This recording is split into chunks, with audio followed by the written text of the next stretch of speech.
A very good afternoon and thank you for joining us on BeeTv Global News at 12. I am Ruth Ogbodu and now the news in detail. The war-ravaged landscape of Gaza now stretches as far as the eye can see.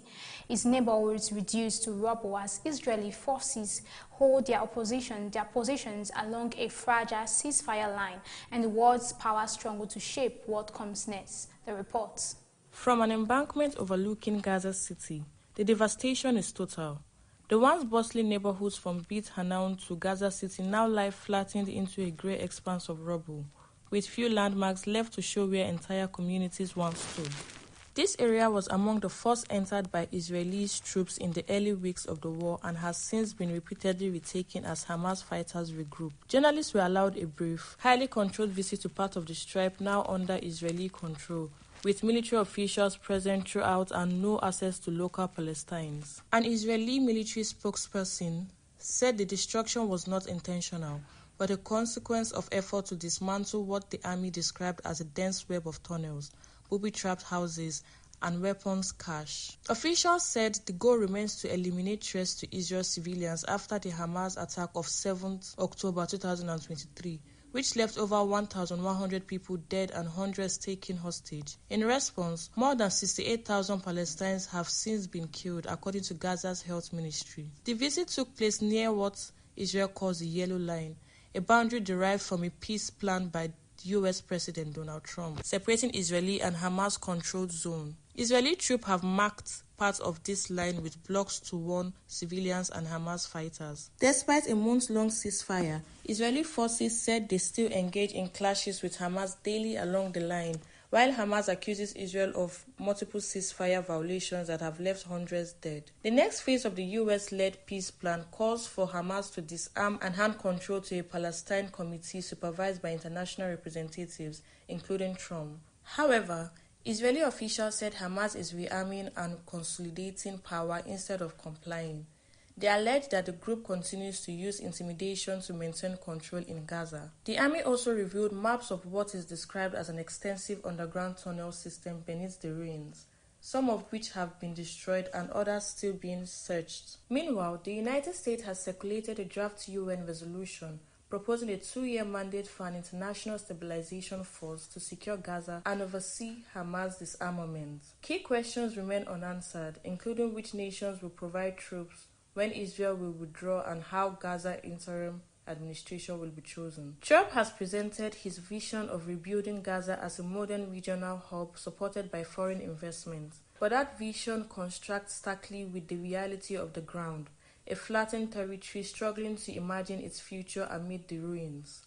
Zainab Mohammed reporting for BeeTv News.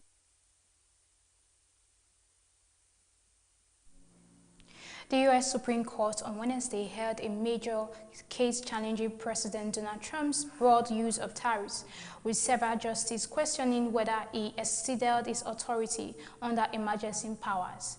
A decision is expected within months in what could become a landmark ruling defining the limits of executive authority over trade and taxation. The report. The U.S. Supreme Court on Wednesday sharply questioned President Donald Trump's sweeping use of tariffs, signaling skepticism towards his administration's justification under the International Emergency Economic Powers Act, IEEPA.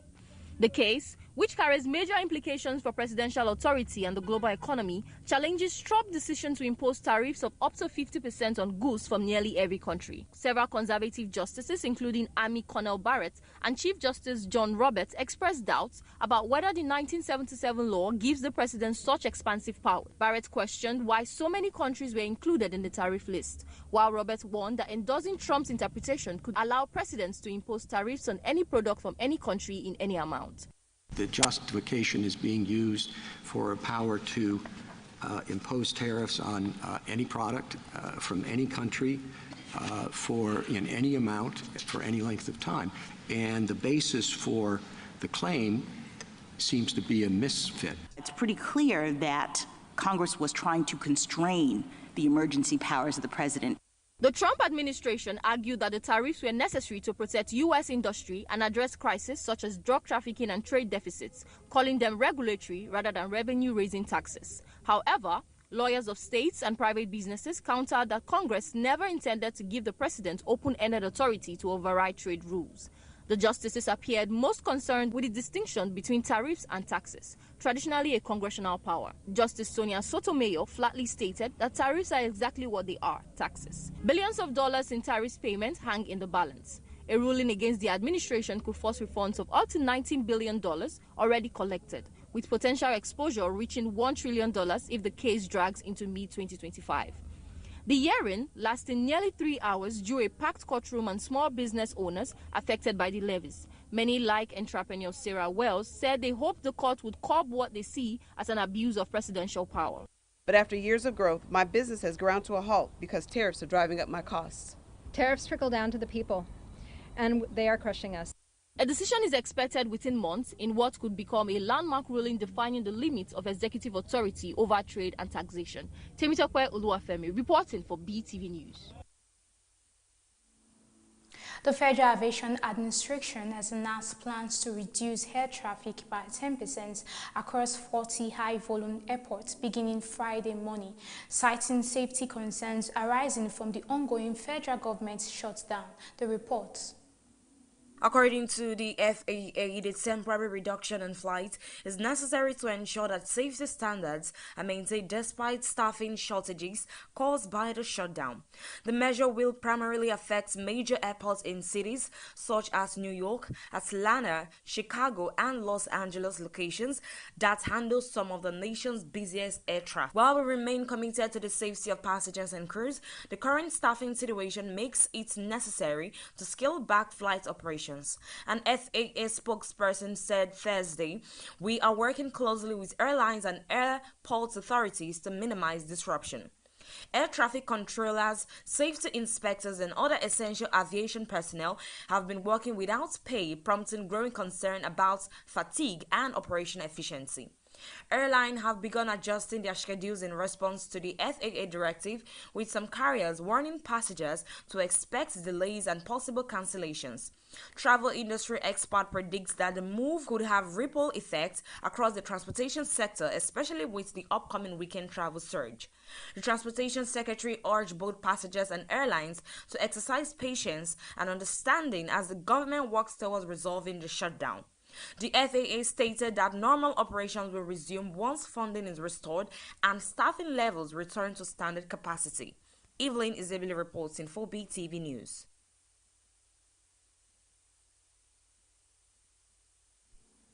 A UPS cargo plane crashed and burst into flames near the company's global air hub in Louisville on Tuesday evening, killing at least 9 people and injuring several others, according to state and federal authorities. The report.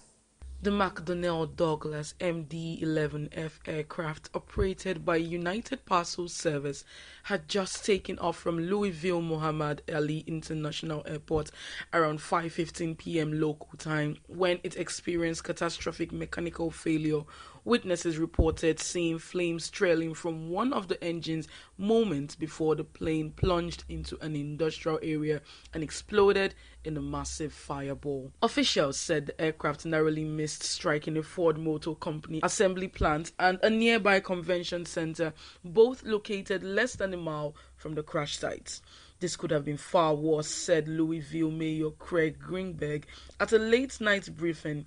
The plane came down in a densely developed area, but somehow avoided hitting major facilities that could have resulted in hundreds more casualties. By early Wednesday morning, emergency responders had recovered 9 bodies from the wreckage, but search teams were continuing to comb through debris scattered across a half-mile radius. Several UPS employees and nearby residents were also treated for burns and smoke inhalation at the University of Louisville Hospital. "We are still searching for possible victims," said Fire Chief Greg Frederick. "The fire was intense and the debris field is extensive." UPS confirmed the crash in a statement, expressing deep sorrow over the loss of life and announcing temporary suspension of operations at its World Port facility, the company's largest global logistics hub, which handles more than 2 million packages daily. The suspension is expected to cause ripple effects in the global supply chain, delaying shipments worldwide. Our hearts are with the families and colleagues of those affected by this tragic event, UPS CEO Carol Tome said. We are working closely with authorities to determine what happened and to support everyone impacted. The National Transportation Safety Board and Federal Aviation Administration have launched a joint investigation. Officials confirmed that both the flight data recorder and cockpit voice recorder, commonly known as the black boxes, have been recovered. Preliminary reports suggest that one of the engines detached mid-air, causing a loss of control and subsequent explosion on impact. The crash has shaken Louisville, where UPS is one of the region's largest employers. Flags across Kentucky were ordered to half-mast as families and colleagues gathered for vigils Wednesday evening. This is a heartbreaking day for our community, Governor Andy Beshear said. We thank the brave first responders who risked their lives to contain the fire and rescue victims. With UPS being a central pillar in global logistics, the accident has triggered operational disruptions across North America, Europe, and Asia. Industry analysts warned that the temporary halt at Louisville World Port Hub could slow deliveries and raise logistical costs for several days. As recovery teams continue their work, investigators are expected to release a preliminary report within next week. Harmony Agbafo reporting for BeeTv News. A day after Democrats scored sweeping victories in the first major election day since his return to the White House, President Donald Trump defended his administration's economic record, declaring that the United States currently enjoys the greatest economy right now. The report. Speaking at a business forum in Miami on Wednesday, Trump highlighted what he described as strong growth indicators, low unemployment, and renewed investor confidence under his leadership. We have the greatest economy right now, he said, while acknowledging that a lot of people don't see that, referring to continued public skepticism and partisan divisions over his economic policies. The remark came less than 24 hours after Democratic candidates made major gains across several key states, signaling potential challenges ahead for the Trump administration as it seeks to maintain political momentum. Analysts view the outcome as a rebuke of the president's agenda and a sign of growing Democratic mobilization at the state and local levels. Global markets reacted cautiously to both the election result and Trump's statements. While Wall Street opened with modest gains, European and Asian markets displayed mixed reactions amid uncertainty over U.S. fiscal direction and trade policy. Economists note that while certain sectors such as energy, defense and manufacturing have benefited from Trump-era deregulation, inflation and cost of living concerns continue to pressure middle and lower-income households. International observers are closely watching how the administration's policy may affect global trade relations, especially with China and the European Union. Trump reaffirmed his commitment to America's first economic strategies, pledging further tax incentives for U.S. businesses and stricter enforcement of trade agreements. Political experts suggest that the president's focus on the economy is aimed at shoring up public confidence following Tuesday's electoral setback. He's trying to reclaim the narrative, said Dr. Melissa Cohen, a political analyst at Georgetown University. While the economy remains his strongest talking point, the Democratic surge underscores public dissatisfaction in other areas, including governance and social policy. As Trump prepares for upcoming legislative battles and the next election cycle, his administration faces the dual challenge of sustaining economic growth while addressing widening political divisions at home and abroad. Temitope Oluwafemi reporting for BeeTv News. In a major political upset marking the first statewide elections of President Donald Trump's second term, Democrats secured decisive victories in both Virginia and New Jersey. The results are being widely interpreted as a rebuke of Trump-era politics and a signal of shifting voters' priorities across the United States. The report. In Virginia, Abigail Spanberger made history by becoming the state's first female governor, defeating Republican Winsome Elsers in a closely watched race. Spanberger, a former CIA officer and moderate Democrat, campaigned on issues such as affordability, healthcare, and education themes that resonated strongly with suburban and independent voters. Meanwhile, in New Jersey, Mickey Sherry triumphed over Republican Jack Ciattarelli, extended the Democrats' hold on the governorship. Sherry, a Navy veteran and congresswoman, emphasized pragmatic leadership and relief from rising living costs, an issue that dominated voters' concern across the state. The twin victories are widely viewed as a rejection of divisive politics and a call for practical governance, Analysts say both campaigns focus less on party ideology and more on day-to-day economic realities such as inflation, housing, and job growth. This result posed a significant challenge for Republicans and President Trump as they assess their strategy ahead of 2026 midterm elections. The party's close alignment with Trump may have hurt GOP candidates in suburban regions, where moderate voters shifted decisively towards Democrats. Political observers suggest the defeat underscores growing fatigue among swing voters towards Trump-style politics, especially in states that have leaned Democratic in recent national contests. The results are a warning sign for Republicans, said political analyst Sarah Longwell. Tying local candidates too closely to Trump's national brand continues to be risky in moderate states. For Democrats, the victories represent renewed momentum after a period of uncertainty following Trump's re-election. Both Spanberger and Sherry's campaigns showcase a return to the moderate, issue-driving strategy that once defined the party's most successful national figures. Their wins could influence Democratic candidates' recruitment and messaging nationwide, encouraging a focus on affordability, infrastructure, and bipartisan cooperation rather than ideological extremes. While both Virginia and New Jersey traditionally lean Democratic in presidential elections, the scale and tone of these wins have broader implications. They suggest that moderate, result-oriented candidates can mobilize cross-party support even in polarized times. With control of two key governorships, Democrats now have stronger footing heading into the 2026 election. Republicans, meanwhile, facing growing pressure to recalibrate their strategy, either by doubling down on Trump's populist message or seeking a broader appeal to moderate voters. Zainab Mohammed reporting for BeeTv News.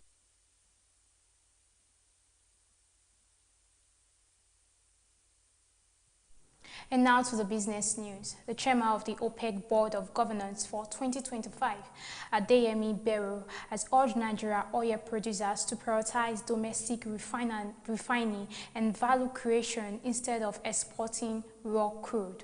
Let's join BeeTv Temitope Oluwafemi for more details from the business world. Speaking at the Nigerian Association of Petroleum Explorationists pre-conference workshop in Lagos, Adeyemi Bello, who is also the Chief Executive Officer of First Exploration and Petroleum Development Company, stated that Nigeria must move away from decades of crude exports and focus on retaining value within the local economy. He said Nigeria has long depended on oil exports, sending crude abroad for industrial use by foreign nations. He emphasized that the country must take responsibility for developing its energy resources locally to drive industrial growth rather than rely on foreign market. Adeyemi Bello added that Nigeria must work to increase production to meet its national target of 3 million barrels per day while ensuring sustainability. The NAPE president, Uche, noted that achieving and maintaining this production level would depend on the technical excellence of explorers and the overall performance of the industry. Oando suspends petrol imports as Dangote raises output. Oando PLC has suspended petrol importation into Nigeria as rising output from the Dangote refinery continues to reshape the downstream oil market, causing a 20% drop in the company's trading revenue.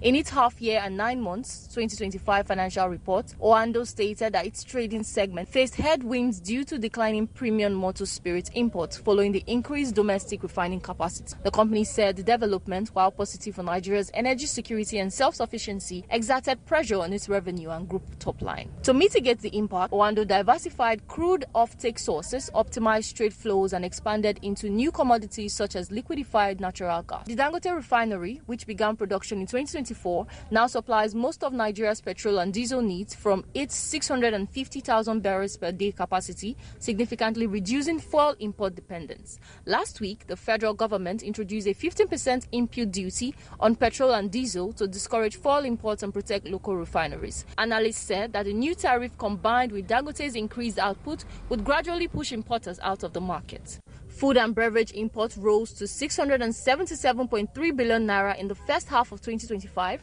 representing a 44.48% increase from 468.76 billion naira in the same period of 2024, according to the National Bureau of Statistics.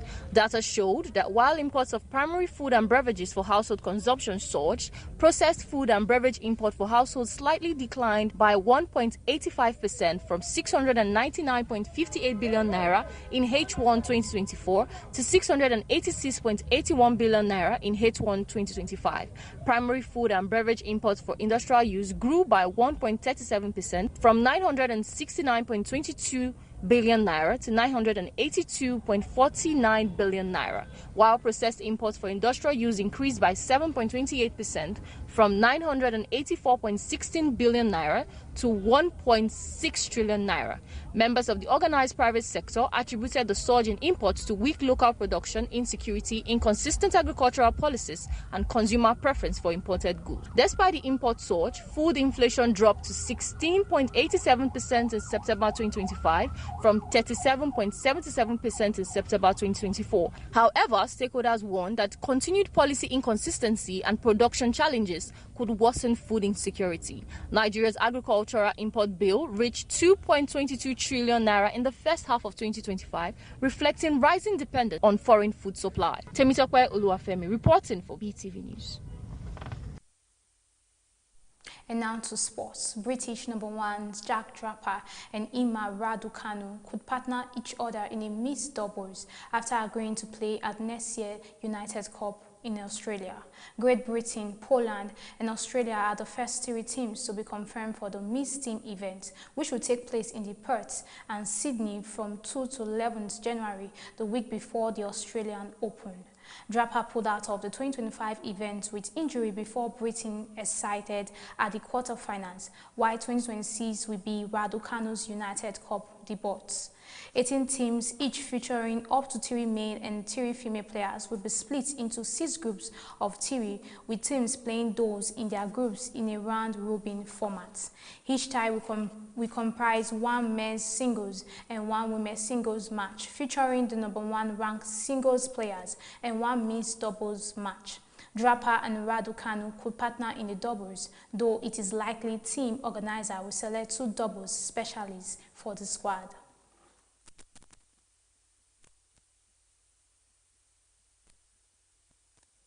And that'll be all on our 12 p.m. news update. Join us later on our 3 p.m. Thank you. I am Ruth Ogbodu.